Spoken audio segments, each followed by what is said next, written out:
Hello everyone and welcome to Season 2 of the Gear Multiclass Endurance Championship run by the SimRacingOnline organisation, the home of virtual motorsport. This being the first round, the very first round of the championship at the Watkins Glen Boot Endurance Championship, and we are currently in qualifying. Before we start, I do want to apologise for the lack of an overlay. That is unfortunately something that we have to contend with due to this being a very last minute planned broadcast, and also for the weird glitchy bug that's going on with the cars as they're going around here. That is something that I've tried to figure out so far today and have failed to do so. So unfortunately, it looks as if there's going to be a little bit of that all the way through this stream, but it's going to be my job to bring you this stream anyway and to make it as entertaining as possible despite these circumstances. Currently at the top of the timesheets we have Pablo Finotti in the LMP2 class, and talking of classes, unlike last season where we only had LMP2 and GTE, this time around we have three classes. We have LMP2, we have LMP3, and we have GTE. So for example, at the top of the times here we have Pablo Finotti, and I'll give you a good view of this, the LMP2 Orica 03 in relation to its rivals. If we look further down the field, we have Roberto Bali, also in an Orica, Didier Colo, Andrew Harper. Then the first of our LMP3 runners, actually. LMP3 pole at the minute is going to go the way of Mark Brink, followed by John van der Geest, Tony Talviti, and then the first GTE runner, GTE being by far the largest grid we have here today, with Kehal Graf, Michal Mazurek. Paulo Lima is actually an LMP3 runner, hoping to move up the order, as is Rob Milliken, Jens Roos GTE, then Henri Miettinen, Carl Middleton, Eric Monet, and so forth. But you can see the three types of GT3 we have here, GTE rather. We have the M8 GTE, the Porsche 911, and also if I go through again, we do have one more kind of GTE, and that is the Corvette Stingray, as you see here with Johnny Gutierrez. Not Stingray, ignore me, I'm thinking of the 70s for some reason. Mainly because I watched a video about Corvette Stingrays earlier, but whatever the case, yeah, we still have Corvettes in the field. Who on track is interesting here? What about John van der Geest, pushing at the minute for second place in the LMP3 class? He's coming out of the final corner on his run, and let's ride on board to them actually and hope that he sticks with it as he goes around and does not move up in the LMP3 order as he laps the Watkins Glen Boot Endurance circuit. There's turn 1 there, you run almost over the curb on the outside and then up through the S's. Often big accidents happen here when drivers try to bump draft the cars in front of them and end up getting a little bit too up close and personal with the barriers on the exit. Here comes the boot chicane, called the boot because it really kicks you up the backside as you hop over that curb there, and it's important to get a good exit as you then sling into the downhill hairpin over the curb on the outside, and then off into the boot section of the circuit, out and down towards the bottom hairpin. Here it is to the right. And that's uphill, so you have the opposite problem of the corner you have earlier on in the lap. In the earlier corner, of course, it was the brakes are likely to lock up. In that corner, it's that tyre wear is going to be very, very heavy. And in a race like this, we are expecting pit stops. Now, up we go towards the final sector of the course. This is a tricky corner. You have to hit the apex as late as possible in order to get the best possible exit from that turn there, as you head through two fast sweepers at the penultimate corner, and then also the slightly banked final corner. Here we go. You see how it is slightly banked, and John van der Geest exits the final corner, crosses the line, and goes up to 5th, which is now the provisional pole position in the LMP3 class. So van der Geest gains a place. He has jumped ahead of Mark Brink, and so has Tony Talviti, who is coming through now, also in the LMP3 class. And does he demote John van der Geest as he crosses the line? I don't think he will with this lap, and he does not. In terms of the LMP2 class, Pablo Finotti is on track. Let's see if we have any interesting GTEs. Cahill Graf is a GTE, and I believe he is the current pole sitter. Let's see what Michal Majerek can do in his Corvette GTE. He's just exited the final corner and comes across the line. No improvement for Majerek, and that's because that was an outlap. So let's watch this as he takes the Corvette around the Watkins Glen International Circuit, up through the S's. Very dangerous section of the track. You see very low barriers here, but of course the Armco barrier is very springy, meaning if you go into one of these Armco barriers, it does tend to spring you back onto the track and into the path of oncoming vehicles. And let's hope that doesn't occur too much today.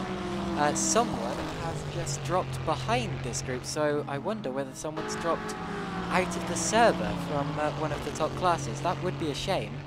Whatever the case, Majerek has a little bit of GTE traffic coming up ahead of him on the road there.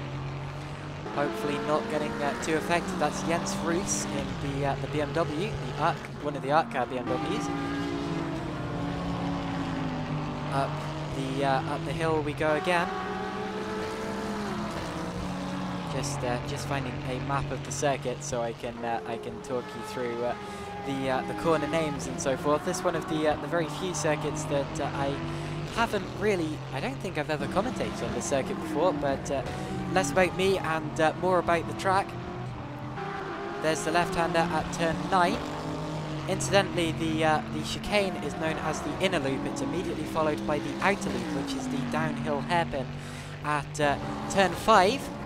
And I'm not sure why the outer loop is called turn 5, because for some reason that would mean that the chicane does not count as any corners whatsoever, which is a bit weird, as corners are the definition of a chicane. But whatever the case, Michal Majerek completes another lap and does not improve. He's going to be getting a little bit desperate at this point in time. There's Finotti lapping some LMP3 traffic there, as the session is drawing very quickly to a close now, and the drivers do not have much more chance to set flying laps here. We only have one kind of LMP3 car here today. We have the Norma M30 LMP3, and we also have the Orica 07 LMP2 car. I said 03 earlier on. The 03 is outdated. It's actually the 07, which you see in front of you there. And then we have the 3 GTE runners of the BMW, the Corvette and the Porsche. Finotti pulls into the pits there, so no improvement for Pablo Finotti. What about our LMP3 class, currently being led not by Andrew Harper, he's an LMP2, by John van der Geest, Antonio Talviti, Polo Lima, sorry, is one of the only drivers who can improve in that class. It seems we've actually got some LMP3 runners starting behind the GTE leaders today, and that is because the Watkins Glen circuit is a very fast-paced track, a lot of straights, and a lot of very high-speed corners. And of course, when it comes to high-speed racing, there's not really much that tops GTE cars. So that's why the GTE cars are proving almost as effective as the LMP3 runners here today. Not quite. Of course, the LMP3s are always going to have a slight edge, as it seems as if Lima has backed out of this lap. Definitely, yeah. Michal Majerek has just crossed the line to go 9th. Unfortunately, does not improve on his time, meaning he will stay 2nd in the GTE class, meaning pole position goes the way of Cahill Graf. Pole position in the LMP3 class, sorry, goes the way of John van der Geest. Pole position in LMP2 goes the way of Pablo Finotti. Let's see if we can see anyone still on a lap. What about Henri Miettinen, who is one of the Porsche drivers in the GTE class? He is currently 13th overall. Not quite sure where that is in terms of his class, but I will report that to you when he crosses the line. Let's watch the order. No, never mind. We are skipping ahead now to the official the official race session. I'm not entirely sure whether we're going to get a 5-minute warm-up session or not. Indeed we are. Now the reason I wasn't sure about that is because the race reset itself, and a couple of settings were jigged about a little while before the race session started. But whatever the case, indeed we are now in a quick warm-up session. I'm not entirely sure how long it will be. We just need to wait for the timer to start, and then it is 5 minutes as I initially said. Let's have a look at the grid very quickly. So it was Pablo Finotti at the head of the field, first place in the LMP2 class, first place overall. He will be followed by Roberto Bali on the front row of the grid, then Didier Colo and Andrew Harper. John Vanderkees took LMP3 pole position. He will be starting from 5th place overall. Then we have Tony Talviti and Paulo Lima. GTE pole position with a very respectable 8th place overall. That's ahead of some LMP3 runners. Will be taken by Cahill Graf. 2nd place in that field. Also great job for Michal Mazurek. Then Carl Middleton, Rob Milliken with some ground to make up. Jens Fries, Onra Miettinen, Eric Moinet with a lot of ground to make up. Jerry Chen, Barrett Eriksson, Johnny Gutierrez, Xavier Eugeni, Andrew Williams, Eric Klein, who I'm not sure set a lap, Norman Bruce, Carl Stieg, Neil Tasker, Michael Lebel, Paul Anstey, and Nigel Middleton. The 26 runners, decently sized grid we have here today for the Multi-Class Endurance Series. Let's ride on board with Pablo Finotti, our overall pole sitter, to see how this track will be raced at its absolute fastest. Of course, he won't be pushing it quite yet, as he is only on an out lap. However, as soon as he gets around to start a flying lap, we will see exactly how fast the circuit is on board an LMP2 machine. I should point out, at this stage, he will probably be running a full fuel car, as he'll want to know how the car will feel at the very start of this race, and he'll have fresh tyres as a result as well. This of course will be a 90-minute endurance race. I say endurance race, it's actually shorter than a Grand Prix length distance, but still it will feel like endurance for these drivers, because Watkins Glen is a track that requires a lot of mental concentration, and also surrounded by slower and quicker runners as well. Pretty much all of these drivers will be having a very hard time here today. And of course, with a pit stop expected, it's going to be a race of strategy, it's going to be a race of attrition, and it's going to be a race of consistency and pace. That's what this is all about here today, and that's what Tony Talviti will be hoping he has left in the tank for his attempt at a race victory coming up. So, onto a lap of the Watkins Glen International Circuit, on board with our pole sitter Tony Talviti, and you can see there, turn 1, it's over 90 degrees, it's an acute angle as you head up the hill through the S's. Turns 2 and 3, and then turn 4 will flick you onto the very long back straight. I say very long, it's actually not as long as straights on neighbouring American circuits. Then we have the inner loop chicane, which apparently has no corners in it, according to the track map and the official cornering numbering system. And then we have the outer loop, turn 5, downhill towards the short chute to turn 6. And turn 6, again, keeps you running downhill as you maintain the rhythm towards the toe of the boot. And if you look at it on a map, it does sort of look like a boot. Weirdly shaped foot if you have a boot like that, but never mind. Into the heel. This is turn 8, and he runs slightly wide there as a result of the heavy fuel load, making his car heavier and less eager to turn into corners. We refer to that as understeer within racing, although I'm sure a lot of you viewers knew that already. There's turn 10 and then turn 11 out of the final corner, and Finotti heads back into the pit lane. Let's catch up with one of our LMP3 runners if we can find him. There's Tony Talviti. He will be starting from 2nd place on the LMP3 grid, as we have a little bit of a lag spike there, but everything is okay. And you see now one of the problems that we're going to be having later on, which is the traffic. Of course, with 3 classes, we do have cars that are faster and slower than each other, and you're seeing that here as Roberto Bali is catching Tony Talviti at an alarming rate, especially on the straights. And Bali, of course, will have the advantage and will be able to pass Talviti without issue. Oh, especially if Talviti does that as he runs over the grass there at turn 8. Of course, this circuit realistically has 15 corners rather than 11, but I'll stop complaining about the corner numbering system now, as Talviti returns to the pits along with Bali, and that's why Bali wasn't really catching Talviti. It's because they were both heading back into the pits. The checkered flag has fallen for the practice session, and we will now see the drivers preparing for the start of the race. Andrew Harper still out on track, crossing the start-finish line. There he goes. Only driver to actually set a lap in this warm-up session. But that doesn't matter because this doesn't affect the starting order or the finishing order of the race whatsoever. And we now prepare for the start of the formation lap for this 90-minute race. We actually have 27 drivers here, so we've gained one. And I'm not entirely sure who that is. I believe someone actually set a lap earlier in the qualifying session and then pulled out. I have a feeling it was Paolo Lee. No, it would have been Mark Brink.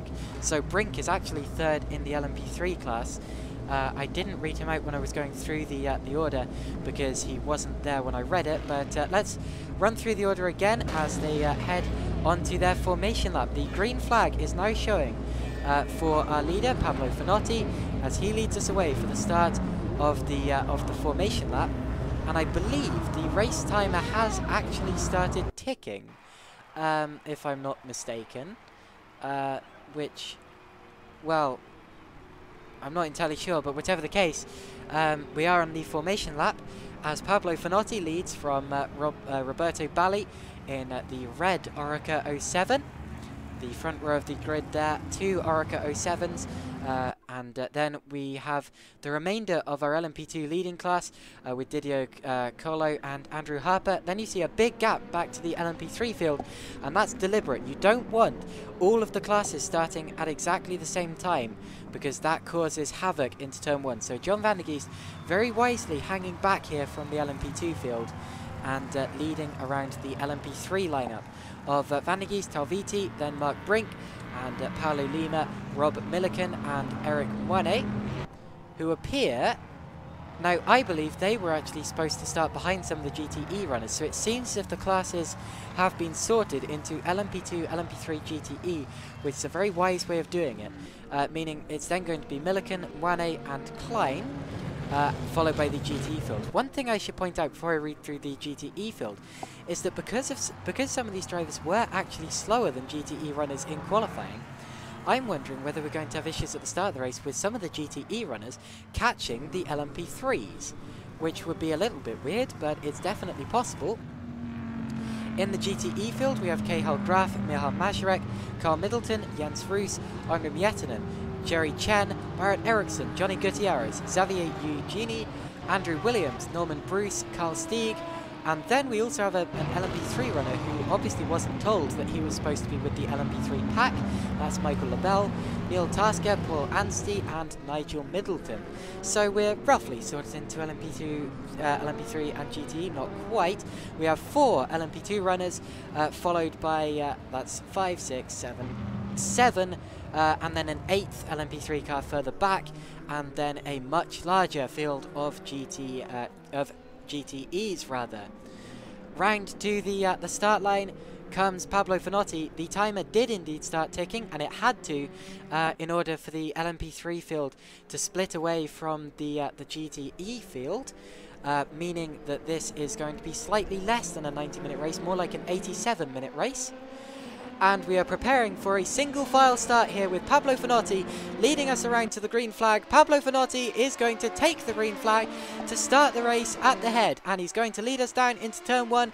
We are go for race 1 of the Gear Multiclass Endurance race.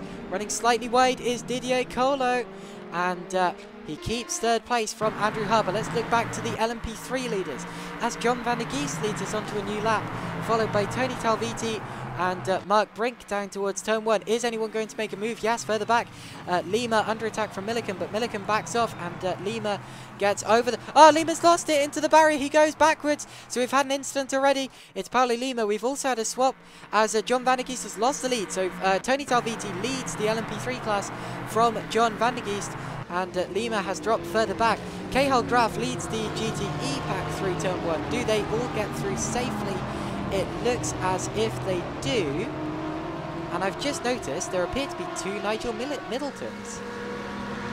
No, that's Carl Middleton. Sorry, getting confused. So Carl Middleton, actually Nigel Middleton's son, if I remember correctly, running in this race in 3rd place and actually challenging for 2nd now on Michal Mazurek as they go towards the inner loop and getting it slowed in time, but not passing Mazurek, as also Miettinen and Bruce almost went side by side for 4th and 5th in class.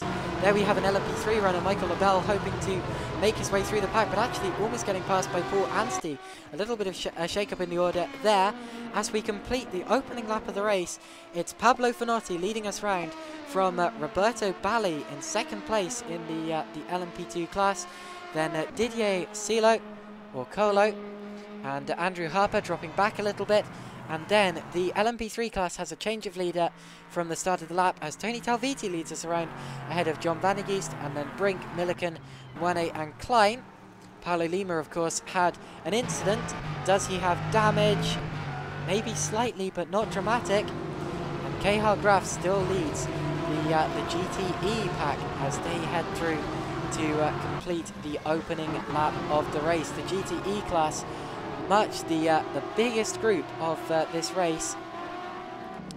So if we have 4 LMP2 runners and we have 8 LMP3 runners, that equates to 12, meaning we must have 15 GTEs here today, making it easily the biggest class in the field. So yeah, maths with Caitlin there. And as we continue in the race, I'm going to look back to the GTE class as they appear to definitely still be the closest class in the race, after we have completed 3 minutes of this race already. After just 1 lap of the event into the inner loop, this is a very brave place to pull an overtake if you dare. But none of these front runners quite close enough that time through. Jens Roos getting quite close to Andre Miettinen on the exit though, and that's for fourth place in the GTE class. Sorry, as I get the hiccups. And the attacks on the exit. Oh my word, these are quite violent hiccups as we go through the uphill boot hick. Sorry, Jens Roos slipstreaming Andre Miettinen onto the back straight.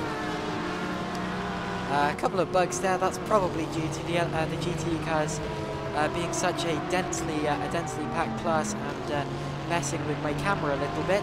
But hopefully that will sort itself out as the race continues. It probably will if we start to lose runners. And I'm not hoping that we do lose runners, but we might well as the race progresses. And at the end of that lap, still Miettinen close to the back of Carl Middleton, being chased down by Jens Roos. It's single file so far as we head onto just the 2nd lap of the race. Registered as the 3rd, but of course the 1st lap was the penultimate, the formation lap, sorry. I don't know what I was trying to say there. And everything is fine. Paulo Lima now trying to get a move back, and that is a position gained on Eric Klein, who is actually dropping back towards the GTE field. Slight kick of oversteer from Paulo Lima as they glitch their way through the inner loop chicane. But he's made the move stick, and that's the first driver in his recovery drive. The next for him is Eric Wane, who is quite a long way up the road, so still a lot to be gained for Paulo Lima. Oh, Mark Brink's crashed. So Mark Brink has been into the wall. I don't think anyone else is involved in that. Let's have a look back at that. We do have access to replays if I just do that very quickly.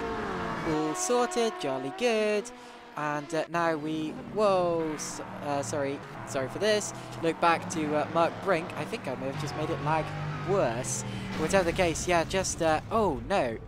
Had a kick of oversteer coming out of the toe. And you see he hit the wall at a very bad angle because there, he ended up catching right at the start of that tyre wall, and it's never nice to see a car doing that. Now, does he pull into the pits at the end of that lap, or does he stay out? He stays out. So obviously, although we did see bodywork coming off the car, he obviously doesn't think that it's serious enough to warrant a pit stop, and he carries on in the race. So that means Tony Talviti leads from John Van der Geest, and Rob Milliken is now up into 3rd place in the LMP3 class, with Brinks little off there. Let's see if the LMP2 runners are getting close. Not a hope. In fact, they're really spread out. And Pablo Finotti is already reaching the first of our GTE runners. That's Nigel Middleton right at the back there. And oh, and Michael Labelle, I'm afraid, is out of the race in the 27. And let's have a look back to what happened. It appears he's just pulled into the pits and retired it.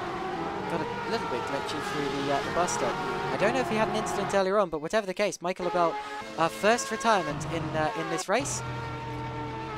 Now the issue, of course, with having such a tightly packed field of GTE cars is that it does really hold the leaders up when they try to penetrate it.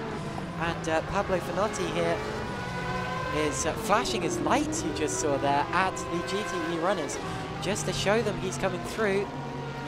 And he gets through as we go side by side. That's Carl Stieg going side by side with another GTE runner, Paul Anstey, over 23rd and 24th overall. Quite a long way down in the GTE field, but still important to see drivers still running. Cahill Graf, actually, our GTE leader, has come across a little bit of a problem of his own. Now, I said this at the start of the race, in that the LMP3 runners, some of them would be caught by the quickest GTE runners, and that is an unfortunate situation because blue flags will not be showing here, as of course they are on the same lap, and that means Klein is not inclined, get the pun, to move out of the way for Cahill Graf, and therefore can hold him up as much as he likes. But Graf gets past him cleanly there and continues on his way. What about our other LMP3 runner who actually started down in the LMP3 pack? I believe that was Michael Labelle, who has retired from this race. Pablo Finotti looking all over the back of Andrew Williams' Porsche through the S's. That's not a good place to catch traffic. He flashes his lights and he goes through. Excuse me. Whoa, Roberto Bali had a look to the left-hand side of Xavier Eugeni, and then found there was no room there and had to suddenly dart to the outside. That was a bit of a scary situation there, but he gets it all under control. If you remember, last year's champion in the LMP2 class was Tony Talviti, who is hoping to be this year's champion in the LMP3 class, taking on a new challenge there. And last year's champion in the GTE class was John Mellicar, who is not here today, if I remember correctly. But whatever the case, Eric Klein has now been passed by Mihal Mazurek there. I believe we did have a racer called John, but it wasn't Mellicar. Finotti still forcing his way past the GTE traffic and doing it cleanly enough as they continue on their way. Milliken and Mwane staying relatively close over 3rd position in the LMP3 class as well. That's one that might well be contended for later on. And Mark Brink and Paulo Lima, these are two recovering LMP3 drivers, have found each other on track as well over 5th and 6th, sorry, in the LMP3 class.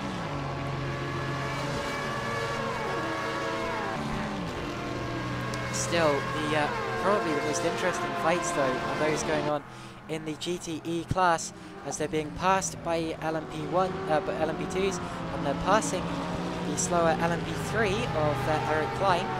This is Klein under attack from Henri Miettinen, and really keeping Miettinen from his rivals in the GTE class, and actually possibly forcing him back slightly towards Carl Middleton. Slight lock up there from Miettinen. He's running wide. Can Middleton react to that and benefit from that as they're now being passed by Roberto Bali, sorry. Just blurted out any name beginning with R. And Bali now has to lap 2 classes at once as Klein gets on the grass. Hopefully he can hold it, and he does hold it. Miettinen goes to the inside towards the heel. That was a close situation as they were being passed by an LMP2 at the same time. Any manner of things could have gone wrong there, and luckily didn't. And Miettinen has passed now Eric Klein. Middleton tries to go around the outside of him. Klein will have the better traction on the exit. And Middleton makes it stick, as does Jens Roos. It seemed that Klein backed off and gave them room there. Whoa, as Jerry Chen has to go over the grass to avoid all of them. As Klein continues to drop back through the pack, here's Middleton having to defend now from Jens Roos. Just breaking the toe, and importantly so.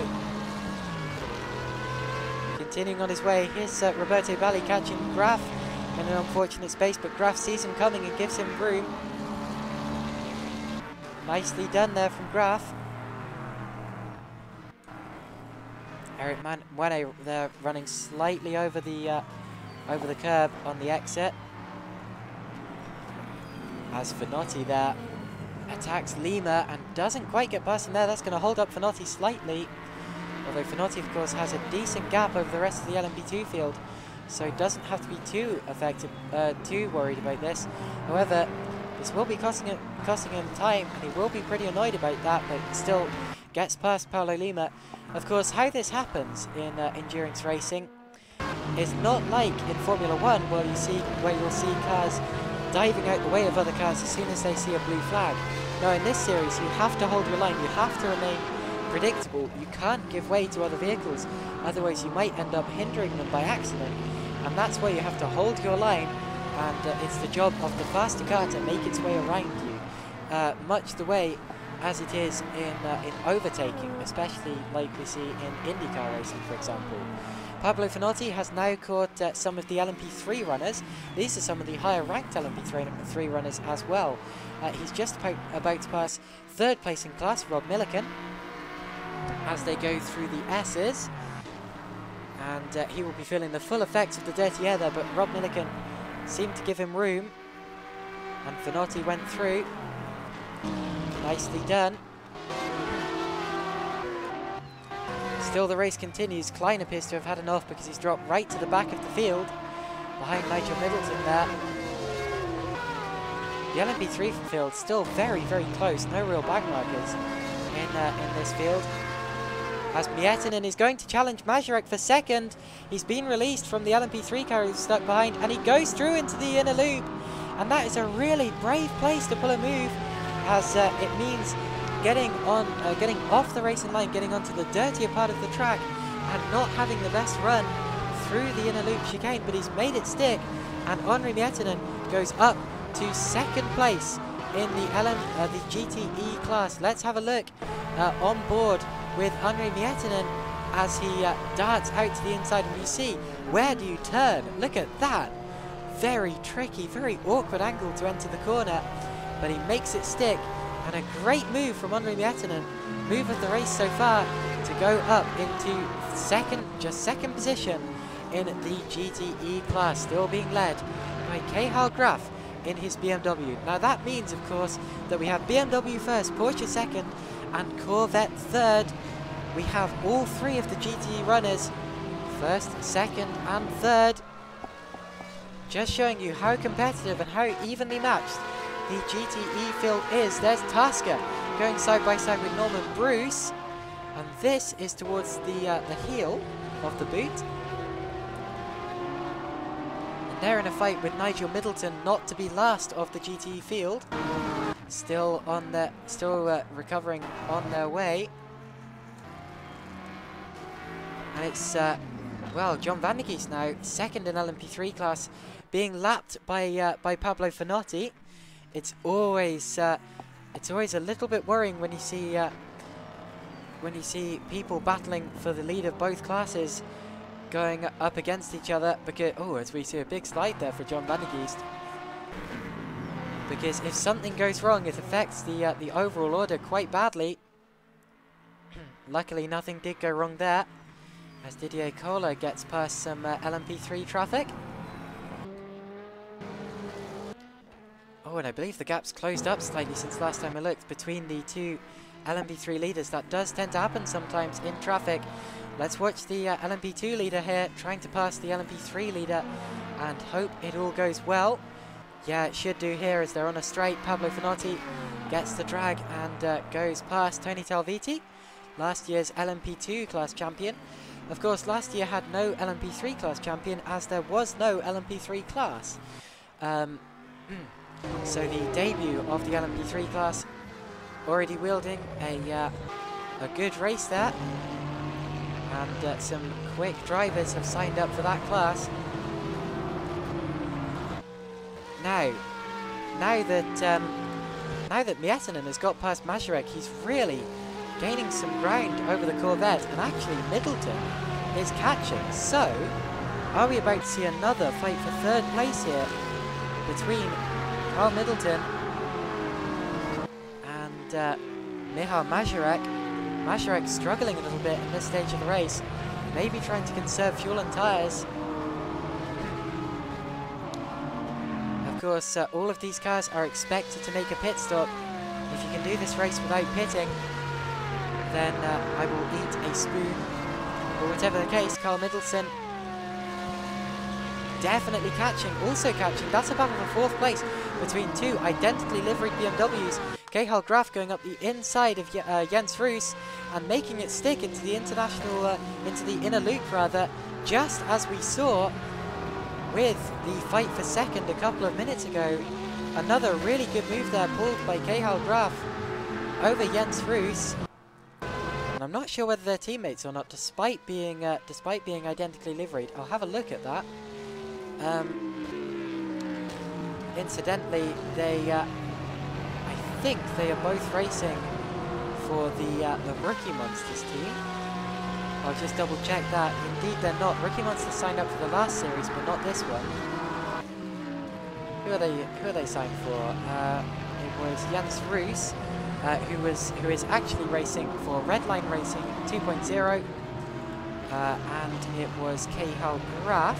Let me just find him on my entry sheet, and Graf is signed for Gear. So indeed, they are not teammates, despite driving identically liveried cars very confusingly. I believe this livery was actually run by Rookie Monsters last year. Indeed, look, it still says Rookie Monsters on the windscreen there. So with the Rookie Monsters liveried BMW not being run by Rookie Monsters, having a scrap over fourth position.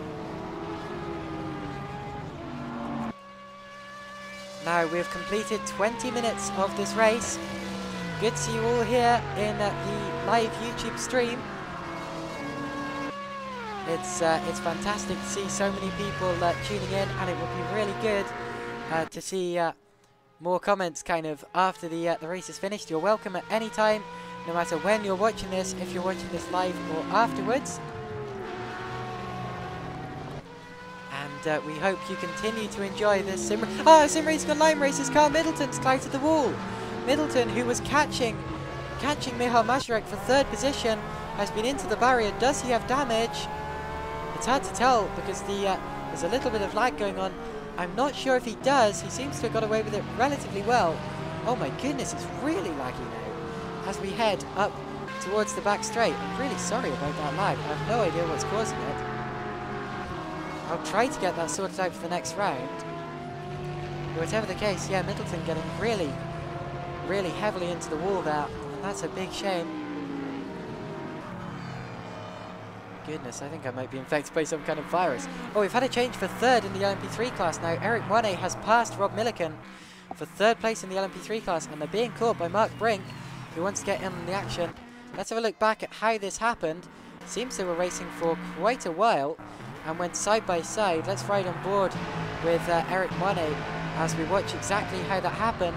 They were riding on board, or they were going side by side out of the S's, 1-8 to the right-hand side, and it's another move on the inside of the inner loop.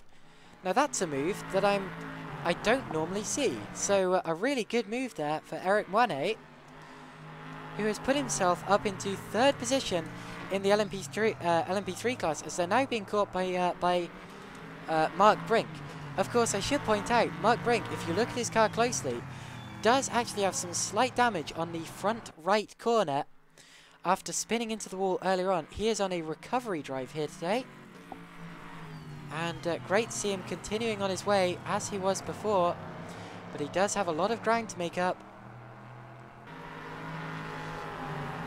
So Mark Brink running in 9th place overall, catching Rob Milliken running in 8th place overall. This is 4th place in the LMP3 class. Towards the end of the lap they go.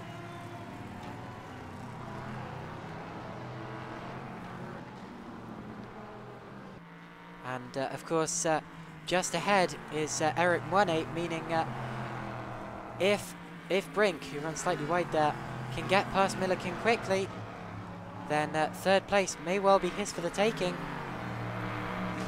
And he needs to do it quickly, because all of this time is ticking down. We see the first GTE car in the pits there. Whoa, as Andrew Harper there gets a little bit wide. He is actually about to be lapped now by our leader, Pablo Finotti. So Pablo Finotti already on the back of the LMP2 field. Great result. I'm afraid we've lost Paulo Lima. Jens Roos is in the pits as well. Have they come together? I really hope they haven't, but there's a high chance that they have. Let's rewind back to see how Paulo Lima retired from this race. Well, he's in the pit lane. Does he have damage? Possibly. It seems he retired to the pits. Was there an incident? Not that I can see, so that's a little bit bizarre. What about Jens Roos? Why is he in the pits now? Was there an incident, or is this a scheduled stop? I'd be surprised if it was. Looks to me as if it was a scheduled stop. Okay, well, we'll keep an eye on that. It's a lot earlier than I expected scheduled stops to take place, as Anstey and Eugenie fight here in the GTE field. I'm not quite sure what position this is over. I could work it out. Oh, Andrew Williams has dropped now. Oh, no, ignore me. Sorry. I thought, for some reason, I was getting him confused with Andrew Harper, who's directly behind him. Sorry, ignore me on that one.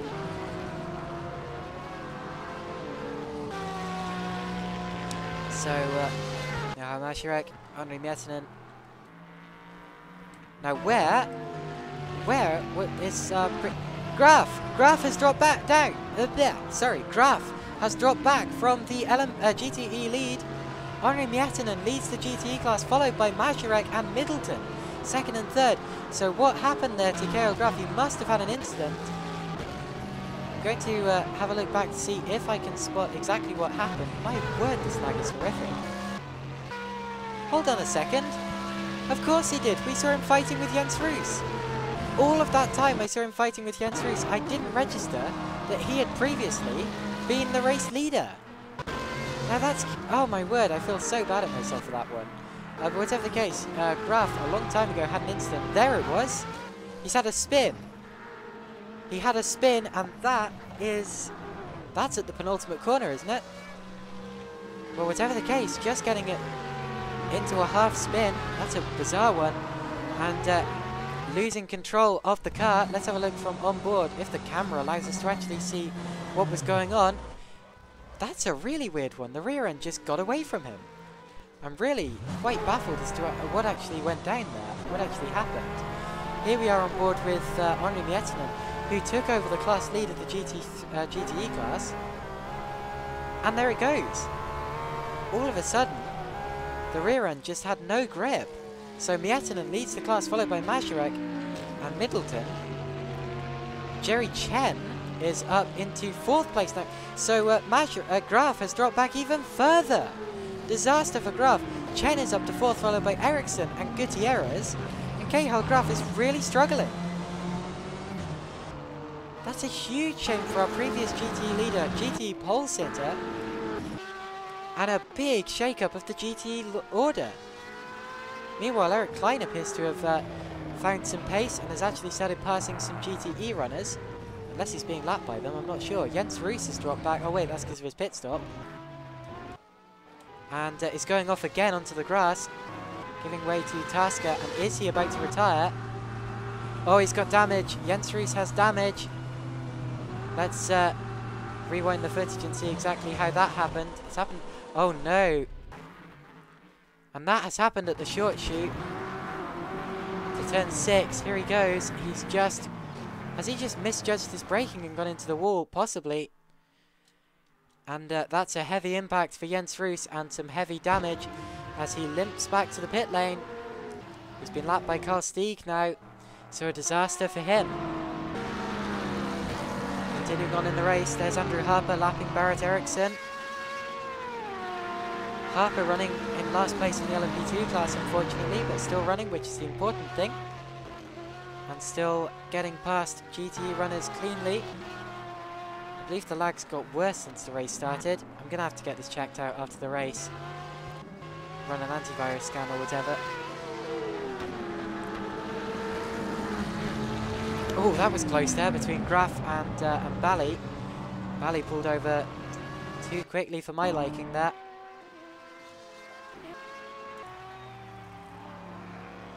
As the pack continues on its way, and Roos is back in the pits. He will not like the feeling of being in the pits now. He'll probably know the pit lane better than the track at this stage, which is a big shame. How's the LMP3 class looking? Wane is still third from Milliken and Brink, and they are about to be lapped by our leader, Pablo Finotti, getting through. And I thought that Brink was catching Milliken, but he's really not been catching the last couple of laps. But they continue on their way anyway. As Wane continues on in third place in the LMP3 class, followed by Milliken and Brink. Some quite close, relatively close in the order relative to the other fields, which have spread out. The leads of the GTE class have spread out ever since Graf went off. However, Graf is attacking Johnny Gutierrez, so he's already got right onto the back of Johnny Gutierrez again, whatever his issues earlier were. And he's pulling alongside him into the towards the inner loop. This move, which we've seen pulled so many times today, has been pulled again. And Cahill Graf gets back up into 5th place in class. I think it's 5th anyway. It's 6th, so 6th place in class for Cahill Graf, ahead of Johnny Gutierrez in the Corvette as his recovery drive continues. His next target, of course, will be Barrett Eriksson in the sister BMW.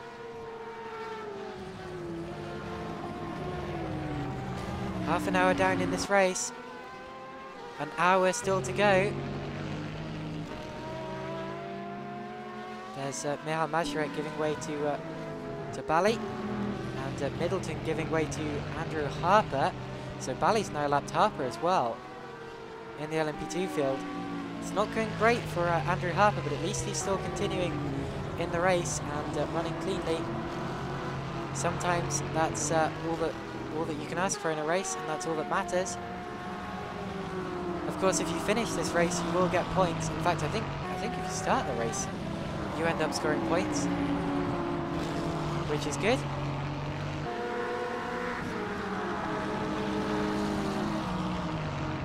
Cahill Graf continues on his way, catching Barrett Eriksson. Whatever his issues were earlier, he seems to, or after the little spin, he seems to be recovering. In fact, let's have a look back and see why he dropped back further earlier. Did he have another spin at the same time? Is he maybe struggling for rear downforce? Yes, he is! Look at that! The car just got away from him again! Oh, and he touched the wall, but that wasn't a big hit, so he would have got away with that. But look at this! The rear end just snapped away from him. That's as he got on the line. The white line at the edge of the circuit. And there is actually a slight crest there, so he obviously just got a wheel over the crest and lost the grip and spun it around. And he will be so frustrated with himself because after all of his great efforts in qualifying, I'm afraid he's been throwing it away in the race so far. Now he's got an LMP2 car on his field. That's Didier Colo, third in the LMP2 class, who he needs to he needs to be aware of. And there he goes, indeed. Colo gets through without any issue.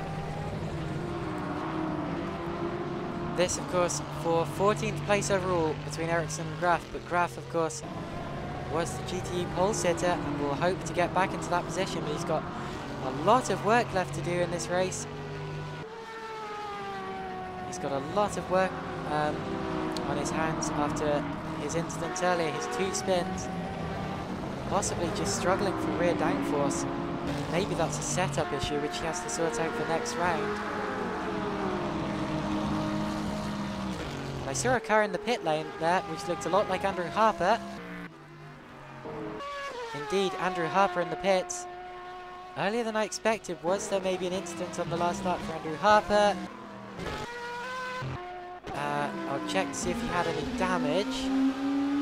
No? Okay, so possibly a scheduled pit stop. I was expecting the first ones at about, possibly about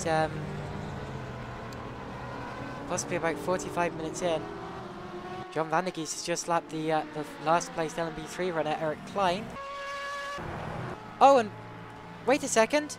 Tony Talviti's dropped back. Tony Talviti is no longer leading the LMP3 class. So, in fact, he's a long way back. Van der Geest leads the LMP3 class, followed by Moine and Milliken, who is fighting with Brink for 3rd place in class. They've got ahead of Talviti. Now, why is that? Where did Talviti pitted? Now, whether that was a scheduled pit stop or not, I don't know. It's really early if it was. No, he had heavy damage. Heavy damage for Tony Talviti. Or is that just lag? I think that's just lag. Let me double check that. It should load in. Come on, steering wheel. Show us what direction you were actually pointing. Because it wasn't there, I can assure you of that. Okay, I'm going to go back to see if there was actually any damage. Well, I can't see an incident. So that may well have been a scheduled pit stop. We don't know. I don't want to race to conclusions. Get it? Race to conclusions. But whatever the case, as Andrew Harper's now dropped behind our LMP3 leader, John Van der Geest. Whatever the case, that is earlier than I was expecting. Milliken, under attack for from Brink. This is for 3rd in LMP3 class at the minute.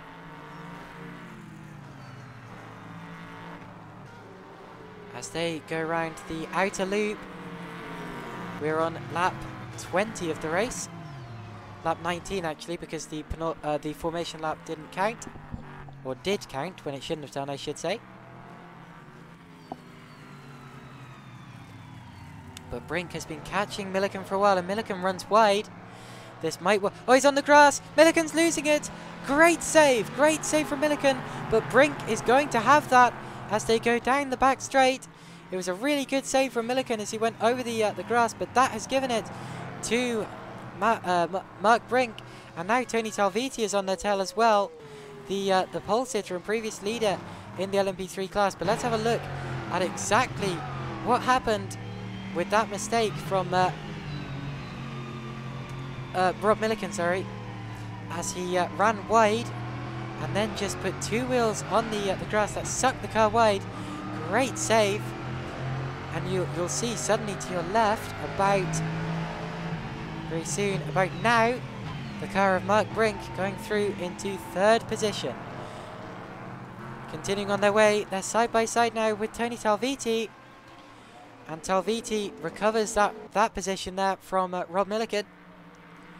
His next target will be 3rd place and Mark Brink, as they head up the hill. And actually, is Milliken going to have a go back at Talviti? Not there. That would have been a really big ask. Oh, no, that was just lag. Again, I am so sorry about the lag. I really don't know why this is, but yeah, I promise I will have a look into it before the next race. Next time out, of course, is going to be round 2, well, obviously, and it's going to be held at, let me double check, the Autodromo Brno in the Czech Republic. And also in this series, this 6-round series, we will be racing at Dijon-Prévost, Paul Ricard, Road Atlanta, which will be the longest round at 144 minutes, and also Autopolis Endurance to end the season. It will be held every 2 weeks. Meanwhile, Tony Talviti has passed Mark Brink while I've been talking. Let's have a look back at exactly how that happened, if I can find it. I'll just fast forward from here. It would have happened at about, well, very soon. Sorry. Let's have a look at this from onboard Tony Talviti. He just slipstream Brink, went to the inside, and in the same place where Brink passed Milliken,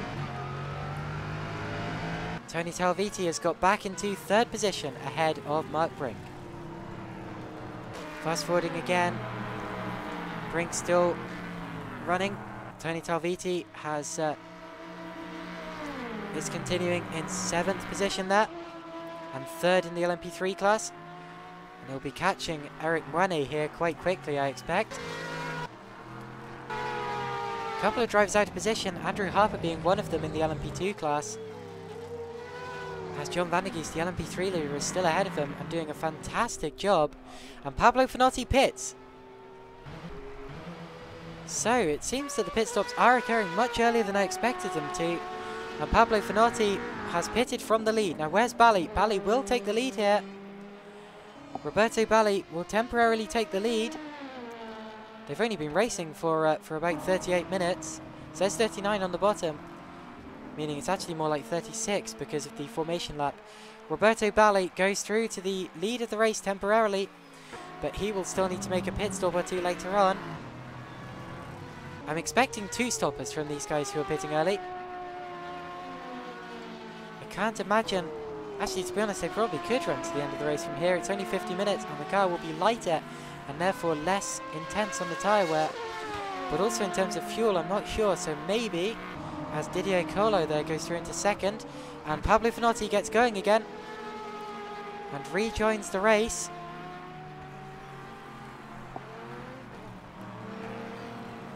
Yeah, maybe some people will only do a 1 stop, but I'm more expecting 2 stoppers here from the LMP1, LMP2 and LMP3 cars. No LMP1 class here today, of course, because LMP1 doesn't tend to race with LMP3. Finotti getting over the grass, actually, and that's just cold tyres there. Of course, when the car returns or gets out of the pit lane on new tyres, the tyres are cold. Therefore, thermal expansion hasn't taken place as much, and therefore the surface area of the tyre on the ground means that there's less grip than there would be with a warmer tyre. And that's why Pablo Finotti just had that slide off into the grass. Now the question is, when will John Van der Geest, our LMP3 leader, take his pit stop? Not this time round. Roberto Bali pits. So Bali, who inherited the lead of LMP2 for a lap, has reacted to Finotti and makes his pit stop. Didier Colo will either pit or inherit the lead, and he inherits the lead. So Didier Colo gets his time in the sun very briefly. We also have a GTE car in the pit lane. And if I look back at the GTE field, that would be Carl Stieg. As Moine and Talviti are going to go side by side, let's see if we can catch up on that. Oh, and Talviti obviously had to back out of it. Oh, but Moine's going wide. And this is the fight for 2nd in the LMP3 class. Up the hill they go, and Talviti knows this is crucial if his strategy is going to work. He knows he needs to avoid getting held up, but Moine does not need to give way for him. They're on the same lap.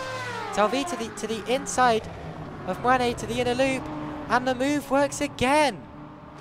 Meanwhile, Carl Stieg goes off in the background there, but the move has worked again, and Talviti is back up into 2nd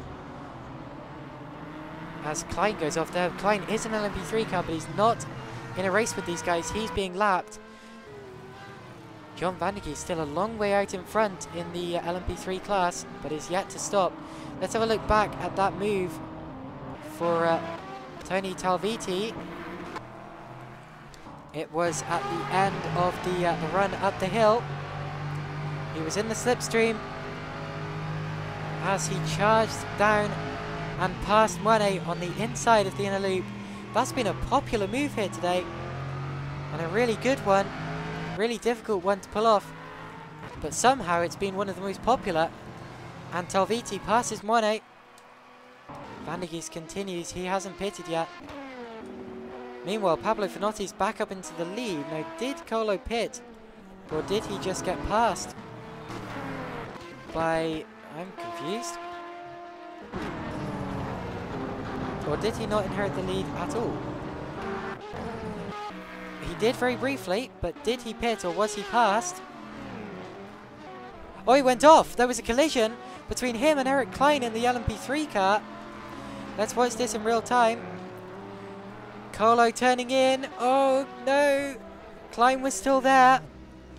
And to be honest, he had to know that Klein was still there. That's his own fault. So Colo, who was the LMP2 leader at the time, has turned in and hit Eric Klein. And he will be gutted, because surely there was damage to the front of his car there. Let's see if we can catch up with Eric Klein. Whoa, as I get the cameras all wrong. Here is Eric Klein's view. Yeah, look, nowhere to go. He was on the inside and had no... Yeah, he had no obligation to get out of the way, and has now retired from the race. So huge shame as Eric Klein gets involved in an incident and is out. Also in the pit lane, Neil Tasker. I'm sure I saw another driver in the pits as well. Never mind, maybe I didn't.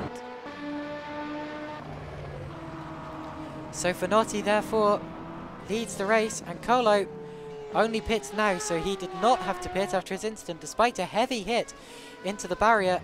Now pits, and surely Roberto Bali will get him here. He was ahead of him before the pit stages as well, but he will be even further ahead now. And Colo will be at risk of being passed by Andrew Harper, maybe over third place in the LMP2 class. Through goes Bali into second. Actually no, because... Oh, actually no, that was Colo only just stopping in his box then. Harper still has the majority of a lap to go, so he will not get up into third in the LMP2 class unless Colo has damage repairs taking place. And another car pulling into the pits is our GTE leader, Andre Miettinen. So the first GTE pit stop. Now that was about the time I expected. So Miettinen pits from the lead of the GTE class. And that gives the lead of the GTE class to Carl Middleton, because also in is Michal Masarek. So Masarek pits. Cahill Graf goes through into provisional second in the GTE class. Jerry Chen goes up to third. It seems these two have swapped positions very recently. And the cycle continues. Now the interesting question is, when will John Vandergeest pit, because he's been out for so long compared to his rivals. And will it be this time around? The pit lane is on the right. If he pulls off to the right, it will be this time, and it's not this time. So another lap for John Vandergeest. Didier Colo has returned to the race. He has, I'd estimate, about 20 seconds advantage over Andrew Harper. Roberto Bali there has caught a GTE car, Nigel Middleton, who he disposes of.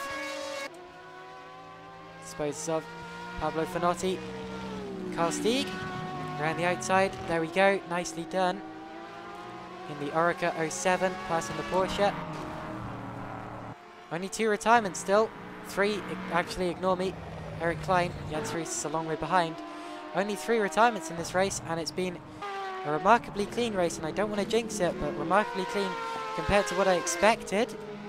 Miettinen has come out in 16th overall. Carl Middleton stays out this time around. What about Cahill Graf?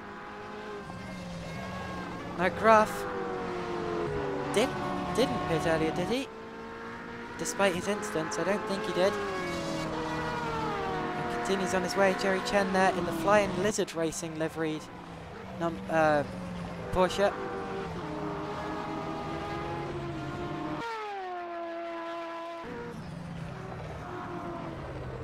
And after roughly 45 minutes of this race, we've had enough. Now that's a GTE car. And it's Javier Eugeni. So Eugeni has been off, and he's done it all on his own. Let's watch this as he goes around the right-hander. Does he get on the curb? Yes, he does. He puts down the accelerator too quickly as he gets over the curb. The car gives way, and he hits the wall with his front end. Oh, that's a dangerous place to recover. Hits the wall again while trying to recover, but gets it going. Good job to recover that. And it continues on his way. Oh, and we've lost Neil Tasker, so we've had another incident. And it seems he just come out of the pits. And is this going to be a disconnection, or is he going to pit again? Oh, it was a spin. And did he lose the engine in that? I believe he may have lost the engine. Let's listen to it.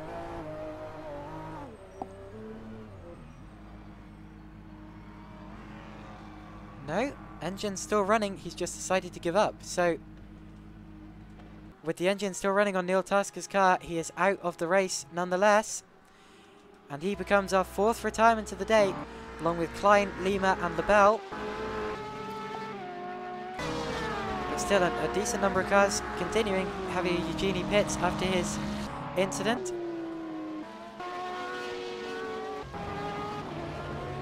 And still, oh my goodness, Carl Middleton still in the race, yet to pit, as are Graf and Chen, and John Van der Geest. Surely Van der Geest will pit this time around.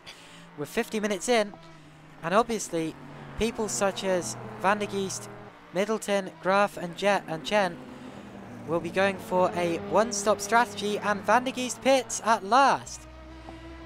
They will obviously be going for a one-stop strategy, whereas drivers such as Tony Talviti will obviously be two-stopping. So Van der Geest in the pits. Where is his nearest rival? It is Tony Talviti. And Talviti, I expect, will get him now, but Talviti has to stop again, I expect. Now, did he tap the wall there? Maybe slightly. And he goes through into 5th position. There's Van der Geest in the pits. But Van der Geest knows that Talviti will have to stop again. Wane now through up into 2nd in the LMP3 class. And up into 3rd goes Mark Brink. So Van der Geest losing places. But is this strategy going to work for him? Maybe everyone else will have to two-stop. We'll have to see. He returns to the race. Actually crosses the pit exit line there. Hopefully no one looks too harshly at that.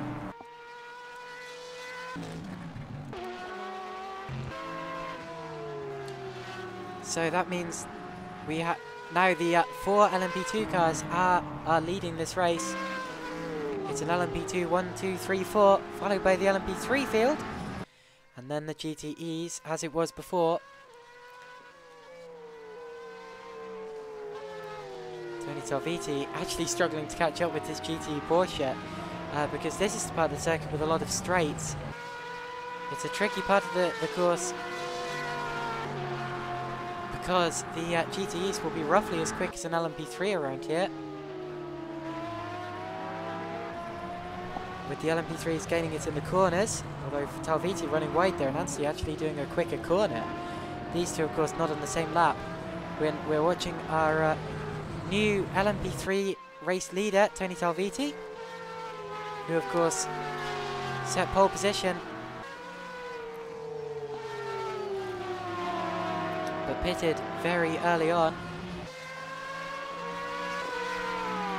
Coming through to complete another lap. We're over halfway through this race now. And I hope everyone is enjoying this at home. Please, please feel free to drop a comment if you're watching this live or afterwards for that matter. And I will definitely be reading out live comments as the race continues, if live comments are posted. As Anstey and Middleton go side by side, we're going 3 wide towards the inner loop, and that's a very scary situation. And the LMP3 car slots into the mix of the GTEs. Middleton very wisely backing out of that. That was tense there. I want to have a look at that from whoever was in the middle there. That would be Middleton. Oh, Middleton. That's surprisingly ironic there. Now watch his mirrors. You just see 2 cars going either side of him. Oh my word! It's like watching watching a view from inside Ricardo Zonta's car at Spa in '99 when Hakkinen and Schumacher blasted through. And that wasn't for position. Oh, it was for position. That was Anstey passing Middleton for position in the GTE class. Talking of the GTE class, we've had a couple of pit stops, meaning that, well, it's still Carl Middleton leading from Graf, and now Henri Miettinen, and Eric Mwane has pitted, so he's a long way down in the LMP3 class, actually behind some GTE runners. Let me just go back to check there was no incident involved there. Doesn't look like it. Okay. And also, yeah, a couple of other cars running lower than they were before. And we've lost Xavier Eugeni,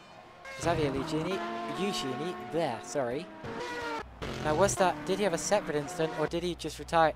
Looks as if he retired it to the pit lane. Anyone else retired? I do not believe so. So we continue on our way. Still Carl Middleton yet to pit. Amazing consistency from Carl Middleton as he's chased down by Cahill Graf and Henri Miettinen.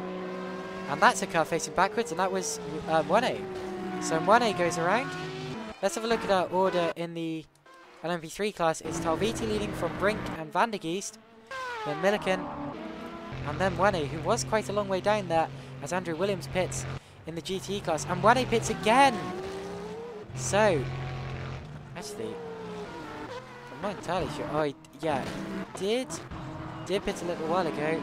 Let's have a look at the spin he just suffered as he came.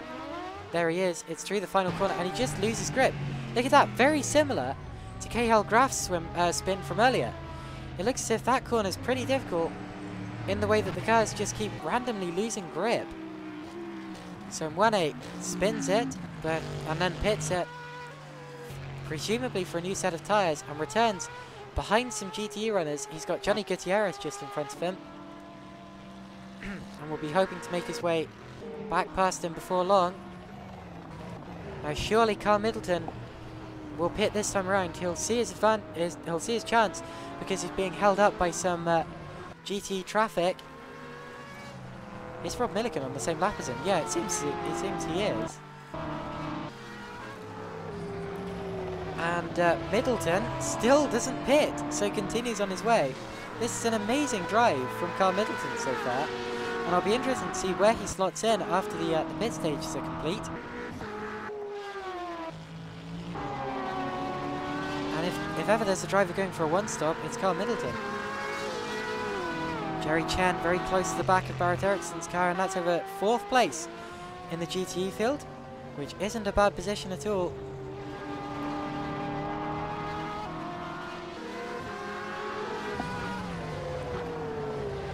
So Chen chasing Middleton in the final sector of the course on lap 30 of the race. This, of course, the penultimate corner there, the one where cars keep randomly losing grip. Luckily, both of those make it through cleanly and safely. Down the back straight, this is where the slipstream will be taking place. The slipstream, of course, is when you use the car ahead as a sort of air shield to make the to run in the air directly behind the car, which is less dense as a result of your opponent running through it, and therefore you get less drag and a higher top speed.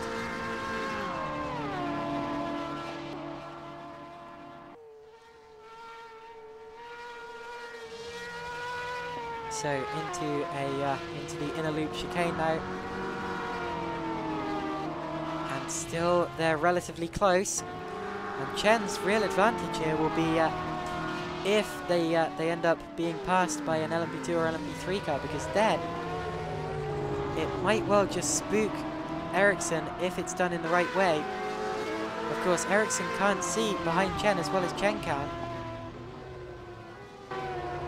And maybe in the chaos, Chen will be able to get past Barrett Ericsson.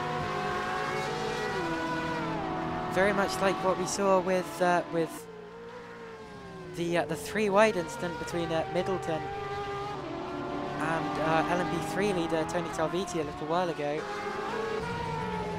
And is that... Well, Cahill Graf has pitted again. Oh my goodness. Now he didn't... The last time he pitted wasn't that long ago, so was there an incident with Cahill Graf? Let's see when the last time he pitted was. Sorry for the quick rewind. Actually, did he pit? You know, I'm not sure whether he did. Okay, let me quickly check his times. Okay, ignore me. It seems that that was Cahill Graf's first pit stop, unless lap 15. No, that was the lap respondent. So yeah, Cahill Graf pitting for the first time there. Oh, and Rob Milliken's off. Rob Milliken, who was running 4th in the LMP3 class, has been off. And has spun around. He's actually... Oh, has he made contact with our GTE leader? Oh, he has! Rob Milliken has made contact with the GTE leader, Carl Middleton. Luckily, it seems that Middleton has continued on his way without damage, but that would have been a scary situation for him, as Milliken just ran wide while trying to pass him and walloped him in the side. And Middleton did nothing wrong there, but I'm afraid Milliken did. Let's... hold on a second. Oh, here it... Oh, wait, they were racing for position. I did not realise that. Well, whatever the case, still Milliken's fault, as Middleton was on the outside line. Oh, and Milliken just ran into the side of him, spinning around. And Carl Middleton finally pits at a pretty weird angle, but he does. And Moine pits again as well. So, unfortunately, Moine is having some real issues here. That's his 3rd pit stop. Henri Miettinen leads the GTE class again, as through as well goes Mazurek. Rob Milliken pits after a spin. Does Cahill Graf inherit 3rd in GTE? Or will Carl Middleton get going before he goes through? It's going to be close. Look at the pit exit, and I think Middleton is going to get out in front. Indeed he does, but will he be held up by Moine as they go up the hill here? Moine theoretically has the quicker car, but that doesn't mean he's more up to speed on his tyres, and it looks like Middleton is getting held up. As Graf will definitely have the better run. Middleton challenges Moine. Are they on the same lap? No, they're not. Moine, I think, is a lap behind. Oh my goodness. Well, that means that Moine is theoretically obliged to give way to Carl Middleton here. He would have been seeing blue flags up the hill there. But at the same time, he will know that he has the faster car, and he will be desperate not to let him through. To be honest, it's probably best that he doesn't, because he's only going to be quicker anyway in a lap or two. As here comes Pablo Finotti, who I haven't mentioned in a while. I'm so sorry about the laggy stream. There goes Pablo Finotti, who these backmarkers, well, I say backmarkers, I don't really mean it, because the GTE leaders would also be backmarkers to the LMP2 field. But whatever the case, yeah, these GTE cars will know what Pablo Finotti's car looks like in the mirrors and in front of them by the end of the day. Now watch Cahill Graf. Middleton on cold tyres has not got up to speed yet, and Cahill Graf has been for a couple of laps now. He's right on the tail end, and this is for 3rd position in the GTE field. Cahill Graf attacks Carl Middleton, goes to the inside. We've been racing now for an hour. We still have just under half an hour to go.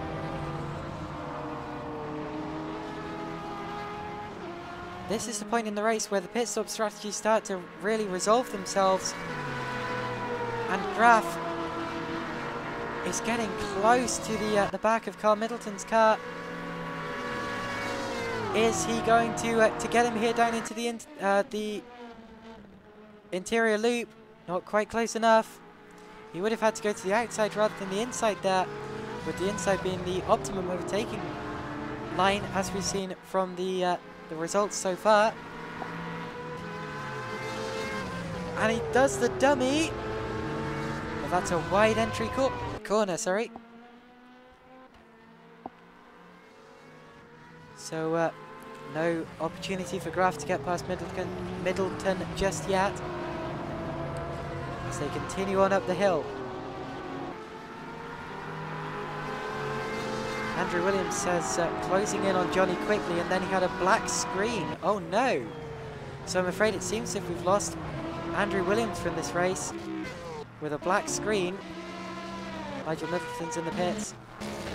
Hopefully he didn't hit anyone, because sometimes when you get a black screen you do. No, indeed he pulled off to the side of the road very sensibly, and that was it for Andrew Williams. So big shame for him as the race continues. Sorry to hear it, Andrew. I hope you'll enjoy the rest of the race from the TV coverage though. Here comes Cahill Graf as he attacks Carl Middleton for third place in the GTE class. Can he make a dive into turn 1? He was probably close enough to pull it there, but he didn't attempt it and had to back out of it. So Carl Middleton maintains his third position in the GTE class as they go up the hill. And onto the back straight they go now. This is going to be Graf's key opportunity. Let's ride on board with him as he goes to the inside of Carl Middleton, but the Porsche seems to be quicker in a straight line. And that's not a place to be making a dive. So Wisely doesn't, and he taps the rear end of Carl Middleton's car on the exit of the chicane there. And is he going to tap him again through the outer loop? Not quite. He gets alongside him and continues to attack. Here he goes to the outside. And if he can run all the way around the outside of Carl Middleton's car, that would be a fantastic overtaking move. And it works! Fantastic from Cahill Graf. Utterly brilliant, as the stream has enough. Whoa, what's going on here? Okay, seems to have... No, I spoke too soon. Whatever the case, Carl Middleton, can he get back at Cahill Graf on the exit? Not quite, and they're going to be under attack very soon from Barrett Eriksson, who's been sneaking up on them for a little while now. Goodness, the stream's bad at the minute, sorry. Let's have a look very quickly back at... Okay, I won't bother, sorry. Normally I'd do a replay of that, but obviously the stream is not a fan of that, or my stream rather. I am so sorry. Hopefully it's still relatively watchable. Let's go back. Let's go to the back of the field to see if everyone is still okay down there. Eric Moine is still very much out of position, as I think I saw Barrett Eriksson attacking Carl Middleton up the hill. Flipping heck, the stream. Barrett Eriksson in the slipstream down the back straight. But he's not going to be close enough in the BMW there. You saw just how quick the Porsche is in a straight line. It's a very streamlined car and can just cut through the air, unlike the BMW can. Although the BMW pretty shifty in its own right, of course. We've seen how evenly matched these cars are over the course of the day. As he continues to attack Carl Middleton, this is where Middleton got past last time around. And talking of that, look how much of a gap Graf has pulled over Middleton in that time.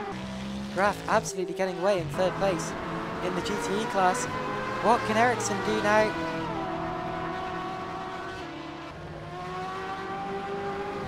Barrett Eriksson.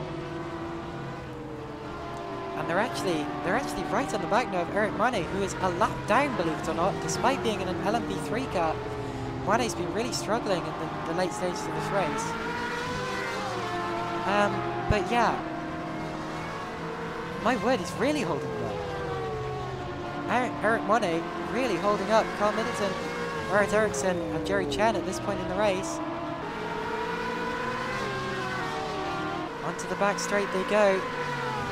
Onto the pit straight they go, rather. And in the pits there was Andrew Harper in the LMP2 car. Wide runs 1A. And Ericsson is right on the back of Middleton's car as they go up through the S's. You very rarely see GT cars being held up by prototypes, but here we go.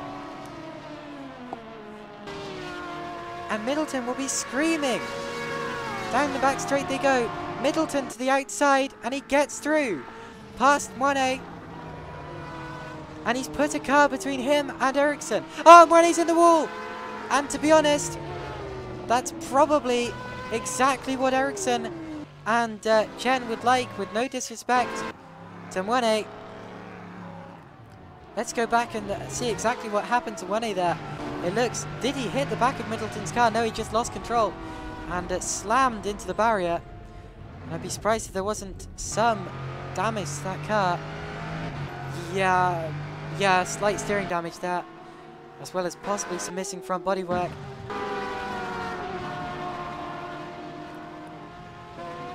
But whatever the case, he was actually one of the quickest LMP3 cars earlier on in the race, as Andrew Harper has been in the pits for a very long time. He's behind a GT. Is this damage repairs for Andrew Harper? Let's look back and see. Well, I'm not sure, but it's been an incredibly long pit stop. Oh, it is damage repairs. Now, where did he pick up that damage? Did he pick it up a while ago? Seems he may have done, and has decided to possibly repair it in the pit stop, and that's put him behind Michał Mazurek, Henri Mettinen. What a muddled up order we have here. Talviti still leading the LMP3 class, but it's getting closer between him and Van der Geest. Then it's Miettinen running an incredible 6th place in the GT car. Mark Brink still 3rd in LMP3, but behind the leading GTE runner. What a muddled up order we have here today. And I'm really not sure how this has happened. 20 minutes to go in the race now. Whoa, a lot of lag there. Let's yeah, why not have a look at Mark Brink here as he attempts to catch up to the back of Henri Miettinen. And this is interesting actually, because just behind him as well, Michał Mazurek on the same lap as him. Now, is Brink catching Miettinen, or is Mazurek catching Brink? Or both? It seems the GTE cars have suddenly found a real turn of pace in the late stages of the race. Maybe dealing better with tyre wear. They probably, well, I know they can run further on fuel. But whatever the case, indeed, they're really putting a spanner in the works here in this race. Here's Andrew Harper as he attempts to catch back up to the tail of the LMP2 field. Although I'm afraid Roberto Bali is about to put another lap on him in a little while, which is really going to affect his progress in this race.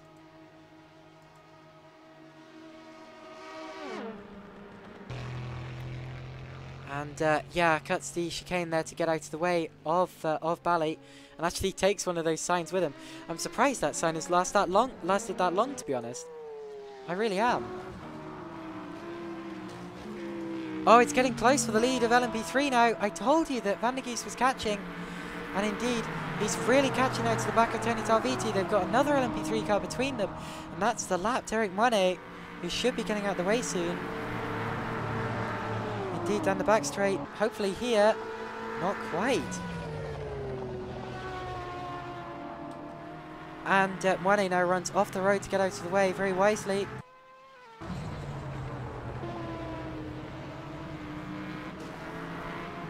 With 20 minutes of the race, let's have a rundown of the order. It's still Pablo Finotti leading us around and leading the LMP2 class.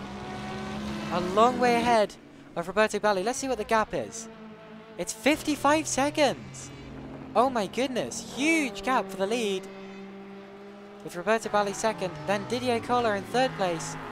Tony Talviti is our LMP3 leader in fourth. Then we have John Vandergeest second in the LMP3 class in fifth position. Sixth is Henri Miettinen in the GTE class lead. Seventh, Mark Brink, third in LMP3. Eighth, Michal Majerek, second in GTE. Then we have Andrew Harper, Cahill Graf, third in GTE.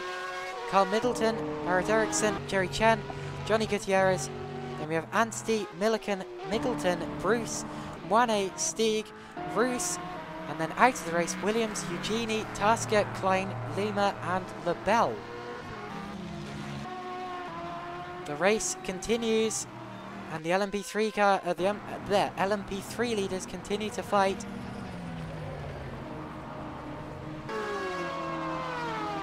With Vandergeest getting ever closer to the back of Tony Talviti's car. Of course, all of the LMP3 class run by Norma, who I believe started by making hill climb racing cars. Running in the CN1 hill climb class, very flat, very long cars those were. And then progressed to circuit racing with LMP3 and LMP2. I believe, did they also run an LMP1 at Le Mans? They may have done. There's Pablo Finotti, our race leader, still leading this race by very nearly a minute, showing just what a fantastic driver he is and what a brilliant run he's put in so far. Not to curse him or anything. There he is, passing our LMP3 leader, Tony Talviti, who locks up. Double lock up there for Tony Talviti, possibly struggling with his tyres. And does Talviti need to stop again, or is he trying to conserve his tyres to the end of the race? He pitted so early, I really wouldn't be surprised if he did stop, and it would be a great job again if he didn't. Out of the final corner they go again, and Tony Talviti still leads our LMP3 class over John Vandergeest, but it's closing up every time. That was a quicker lap that time around, I believe, for John Vandergeest over Tony Talviti, and he's right with him up through the S's. They've got some GT traffic coming up soon. That's Jerry Chen. Hopefully all goes to plan. Down the back straight and towards the prime overtaking spot of the lap, as we've seen so far, but still not close enough.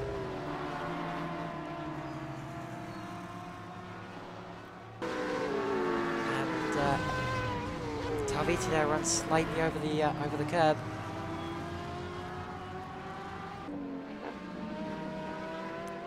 So Talviti ahead of Vandergeest, but will that all change as they approach the GTE traffic?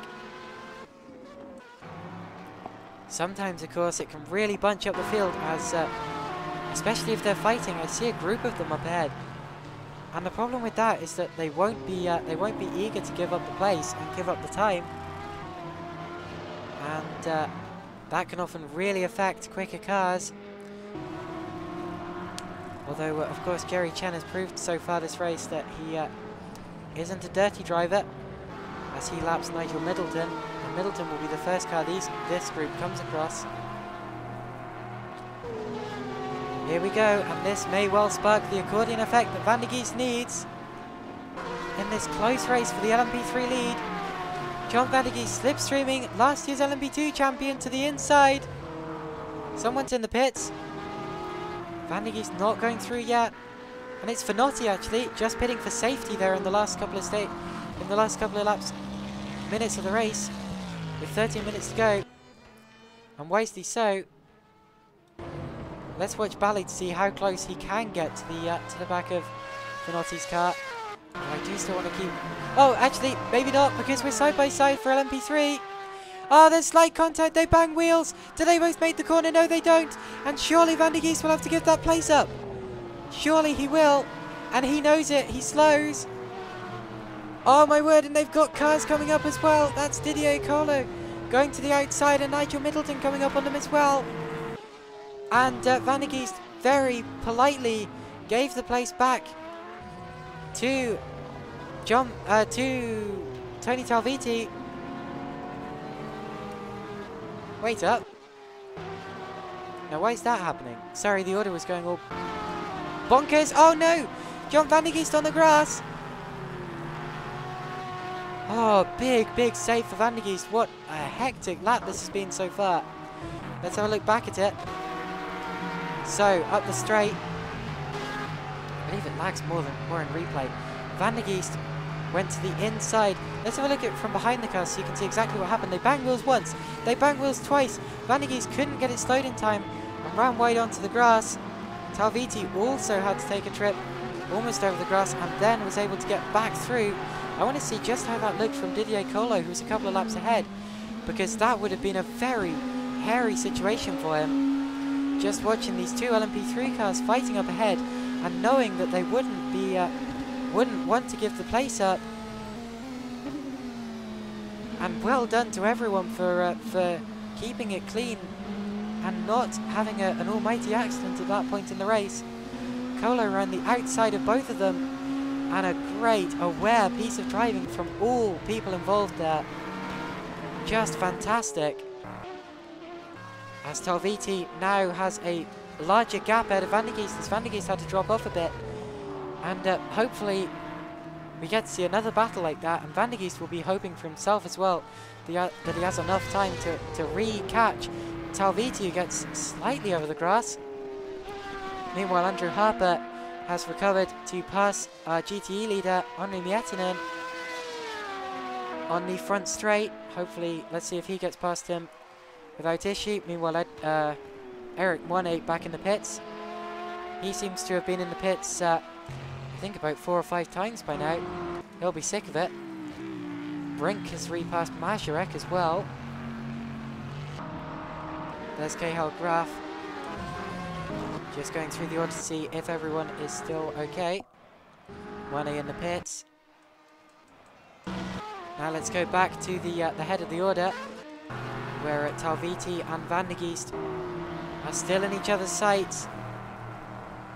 Van der Geest, of course, one of the most experienced drivers on in the league. He is a league administrator, as is Nigel Middleton, who's running in the GTE class.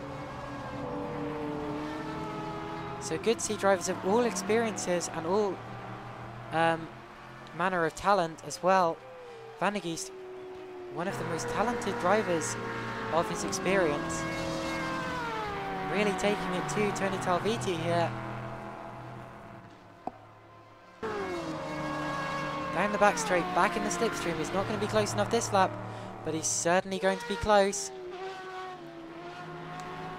This is certainly not done yet. Look at the closing speed between Van der Geest and Talviti. Van der Geest obviously has the better handling car at this point in the race. Of course, they're both the same make and model of car, the Norma M30, but at the same time, maybe Van der Geest just has slightly fresher tyres, or slightly less fuel, or both. Or maybe he's just more comfortable in the car at this point in time. Here they come upon a GTE Porsche. Tony Talviti is Jerry Chen again, who just saw the blue flag, so he'll know they're there. And also, they're in the awkward position now of being passed and trying to pass at the same time, as Pablo Finotti is coming at them from behind. This is a tense situation in the race, as Finotti, the LMP2 leader, knows he has to get past the LMP3 leaders cleanly. Here he goes down the straight. He's passing Van der Geest. He's passing Talviti. Gets them, and he's passing Chen as well. Oh, and there's contact for the LMP3 lead again! Van der Geest touched Talviti into turn 1 there, and somehow they both save it. Great save from Talviti. Van der Geest just locked up a tyre. Oh, he's getting really impatient at this point in time. Let's have a look at that on board with Talviti. Bang! There it was. They now pass Jerry Chen. Or Talviti does anyway. There's now a car between them again. And I'm afraid that's just Van der Geest getting impatient both times. Oh, more contact. He's touched the Porsche. That was so close. Van der Geest did touch Jerry Chen there. It was wheel-to-wheel contact. Watch this from the outside. As, oh no, he just understeered slightly into Jerry Chen. Here it is from on board Jerry Chen's car. Oh my word. That was a close one. Somehow they both get through it safely. And this is just John Van der Geest getting impatient. Running into Tony Talviti twice now. And also very nearly taking himself out with a GTE Porsche. Needs to get his emotions under control in the next 7 minutes. Because he's definitely faster than Talviti. He just needs to be cleaner too. What's the gap for the lead? I'm going to have to go to the outside view. It's 48 seconds, very nearly 58 seconds. Despite Finotti's recent pit stop, he's so much faster than anyone else on the track.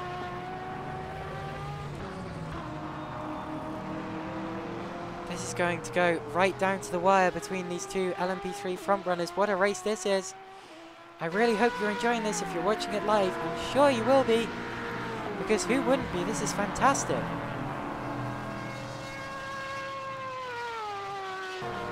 Onto the back straight, more slipstreaming. Surely Van der Geest's chance will be next lap, or the lap after that.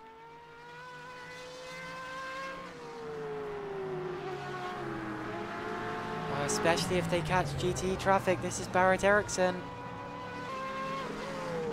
who I think is still running 4th in the GTE class. Here he comes through the middle parts of the circuit. Slightly on the grass is John Van der Geest. He's obviously feeling very aggressive, very racy now, but just isn't quite concentrating to the extent he should be. Van der Geest in the slipstream. His chance might come here actually, as we head down towards the heel. He's too far back. Slight lockup again. Talviti actually touched the grass on the inside there, unless that was Eriksson. 5 minutes to go in this race. And it's so close between the LMP3 leaders. Finotti leads overall, followed by Bali and Colo in the LMP2 class. Then we have Talviti just leading from Van der Geest. Oh, Talviti touched the wall. Talviti touched the wall coming out of the final corner. And is this going to be John Van der Geest's chance? Not quite yet. Surely it will be through the on the exit of the S's towards the inner loop. He would have seen Talviti's touch of the barrier and he will smell blood, hopefully not literally, but Van der Geest will know that this is his chance to attack. Here he comes, John Van der Geest in the slipstream, down the straight. Not close enough, next lap, surely. Goodness gracious. I'll have a look back at the final corner of the last lap. Watch Tony Talviti. Oh wait, that was the lap before. Let's go to the right place, shall we? That would be helpful. Here we go. This is how Talviti himself would have seen it. Possibly distracted by the GTE car up ahead. Huge understeer, masses of understeer. Touches the barrier. The car will be handling like a barge. John Van der Geest will know that. He's in the slipstream. Lockup from Talviti. Talviti really struggling with understeer, with brakes, with lockups. Who is going to get this? Leave your predictions in the chat. Will Van der Geest be able to pass Talviti, or will Talviti hold on? I don't know if anyone can quite predict this. Van der Geest looking for the undercut. Is he going to do it as early as turn 1? He might do it before then. They're side by side. And John Van der Geest takes the LMP3 lead. He's done it. Can Talviti do anything about it? I don't think he can. John van der Geest leads the LMP3 class with a fantastic move very early in the with the undercut to move up to 4th overall and the lead of the LMP3 class. Tony Talviti in the slipstream. Out of the... he's coming back at him. Tony Talviti coming back at the LMP3 alongside... No, they've made contact. He's in the wall. Tony Talviti has touched with John van der Geest on the back straight. They make contact. Now, does anyone wait for the other driver? Who deserves the space? Talviti is going to give it to van der Geest, is he? No.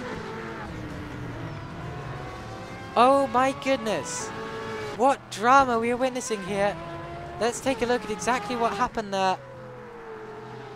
As they touched on the back straight. So, for a start, van der Geest with the switchback, passing Tony Talviti. And Talviti will be seeing him there. There he goes. And then would have seen his opportunity with the slipstream up the hill to get back at John van der Geest. Now, who turned into who? They just came across on each other. They came across on each other. Talviti went into the wall. Went over the grass. Here it is from his view. Oh my goodness. Now he will blame van der Geest. Van der Geest will blame Talviti. And it's just lucky that neither of them took out Barrett Eriksson in the process. Eriksson would have wet his pants if he was looking in his mirror at the same time. Here we go again. Van der Geest is behind Talviti, and are we on the final lap of the race? Let's look at where Pinotti is. I don't know if he's going to get back to the start-finish line in time. This may well be the final lap. It's going to be close. Do Talviti and van der Geest get one more chance? Well, van der Geest is ahead of Talviti. Wait! Is that the right order? Were they ahead, like... They swapped places! Wait, what? Oh, we're on lap 50. I'm confused. Did van der Geest... Okay, van der Geest has got back past Talviti! There was a touch. He ran into his rear end at the boot. There he goes, slight touch. And I'll have to look at this later because I don't know if the race is being claimed. Did Pinotti just win, or do we get... Pinotti has won! Pinotti has won! The timer has ticked to 0. Pablo Pinotti wins the race. Fantastic style. A dominant victory. We barely noticed him in that race. He wins the LMP2 class in spectacular form. Utterly brilliant. Now let's have a look at what happened in the LMP3 class because I'm so confused. It seems that... Now, what the heck? Okay, it's going to happen at the next corner. Van der Geest ran into the back of Talviti, did he? Yes, he did. Now, how's he got past Talviti and all of that? Has there been an incident? Has Talviti spun? I don't know what's going on. Well, whatever. John van der Geest has won the LMP3 class, followed by Tony Talviti in a dramatic and highly confusing race. Now I desperately want to see how that happened. I am so confused by this result because I don't understand at all how this happened. No, that's before. I can't find it. I'm so sorry, everyone. Okay, what the heck?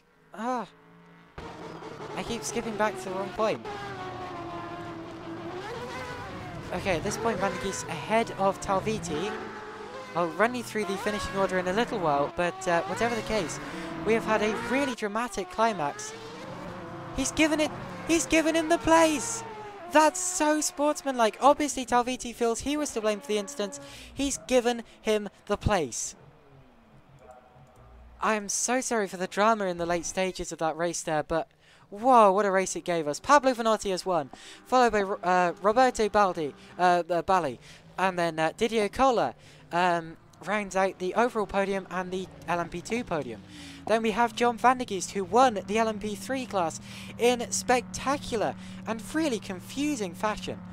Tony Talviti is second in the LMP3 class. Andrew Harper is 6th overall. Henri Miettinen won the GTE class. Mark Brink was 3rd in LMP3. Michal Majerek 2nd in GTE. Cahal Graf 3rd in GTE. Then it's Carl Middleton, Barrett Eriksson, Jerry Chen, Johnny Gutierrez, Rob Milliken, Paul Anstey, Nigel Middleton, Norman Bruce, Carl Stieg, Eric Monet, Jens Roos, Andrew Williams, Javier Eugeni, Neil Tasker, Eric Klein, Paulo Lima, and Michael Labelle.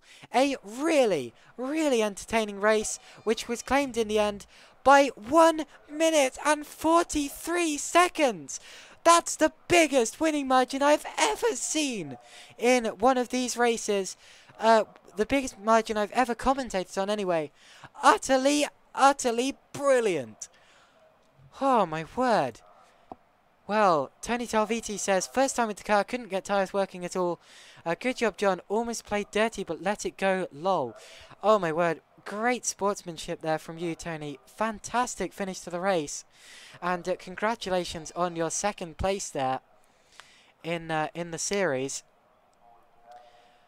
Oh, my word. I need to take a couple of deep breaths there. Well, thank you all for tuning in here today to this Gear Multiclass Endurance Series, Season 2 of the series, which was won by our respective class winners, Pablo Finotti, John van de Geest, and Henri Miettinen. Well done to everyone, and thank you to everyone for joining in the YouTube chat, the YouTube stream, and thank you to everyone as well who is watching us afterwards, and everyone who helped me get set up for this stream today. What a race that was, and we will see you in 2 weeks' time at the Autodromo Brno. I don't know if we're going to have a stream there. If not, we will see you in 4 weeks' time at Dijon-Puemois for round 3. I hope you enjoyed today's race. I'm sure you did.